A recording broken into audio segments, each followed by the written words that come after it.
Magandang araw mga kabady.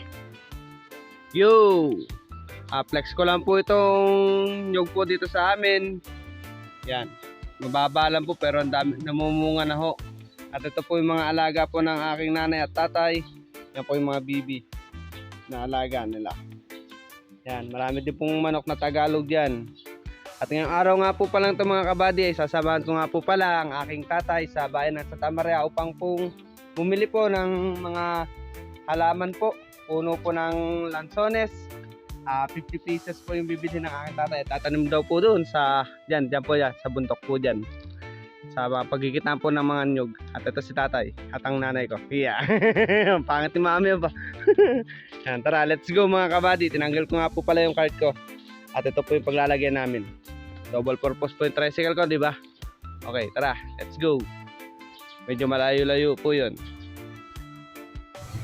Yun, dito na nga po pala tayo sa bayan ng Santa Maria. So, bukid na bukid nga po pala ito mga kabady. Yan. At ito nga po pala isa sa pinakamalawak na bayan ng Laguna. Ang Santa Maria po. At ito po ay bulubundukin mga kabady. Malawak po mga palayan dito. Tabi-tabi mo. Tatay, magkaya ka naman.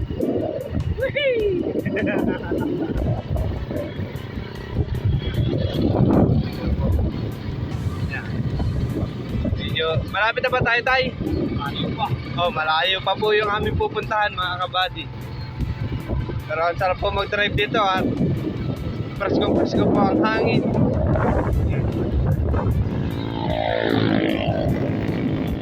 Tara, tayo po muna yung magdadrive. At yun mga kabady, dito na nga po pala kami sa mga tindahan ng halaman.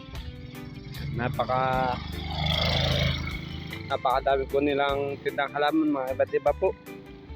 Yan, liblib po talaga dito at tahimik ko.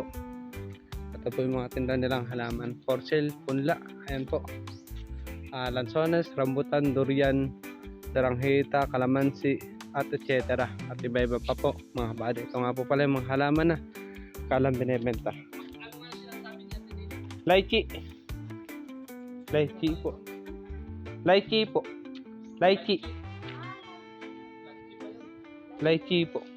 At ito po yung mga tanim niya. Ito yung rambutan ho. Lumaki na dito. Ayan po. Ang dami ho.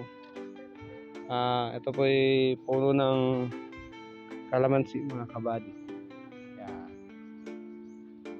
Kung ano ba po mga lansones. At yun po yung lansones. At ito po yung mangosteen mga kabady. Ayan po. Sampalok, rambutan. Ayan. Dami po nila paninda mga kabady. Ayusin ko lang po yung parada ng ating tricycle mga kabady. At atin na pong ikakarga. At yun mga kabady, na ikarga na nga po namin ng 50 pesos na lansones at dalawa pong mangosteen. Ayan. Ayan. Ito po yung okay na. Tapos na din po magbayaran. Bigay po sa amin ng isang puno ay 140 po ang isa. Vlog po okay. At ito nga po pala. Kaya pwede po ba kayo mag-hi dyan? Ano pong barangay ito kuya? Inayapan. Inayapan po ng Santa Maria. Kung mga gusto nga po palang bumili ng halaman, punta lang po kayo dito sa bayan ng Santa Maria. Sa barangay Inayapan po. Yan, barangay Inayapan po. Yan. At marami po pong ibang mga pananim dyan mga kabady. Okay, sige po. At kami po uuwi na. Ingat po. At okay na po. Dito na po kami sa aming tahanan. Ito nga po pala yung aming nabiling lansones. Yan o. Yan po. Kararating lang din po namin. At siya nga po pala, kami nga po pala binigyan ng sitaw. Nalimutan ko na nga po palang i-video mga kabady. Ito sitaw, bigay po sa amin. Yan o. Yan, daming sitaw. Isang plastic yan. Binigyan ho kami. At ang hanap buhay nga po pala dito sa amin ng mga tao ay ang paghahalaman po. At pagtatanim ng ampalaya, sitaw. So, Kahit po namin kanina haba po kami dumadaan eh, may nag-aani po ng sitaw, namumuti. At kami po binigyan. Diyan po itatanim na tatay ko yung mga lansones po na binili namin. Ayan po. Sa pagigitnaan po ng nyug. O paano ba yan mga kabady? Ingat po tayo at hanggang dito na lang po ulit. Abangan nyo po ulit at susunod kong kabanata.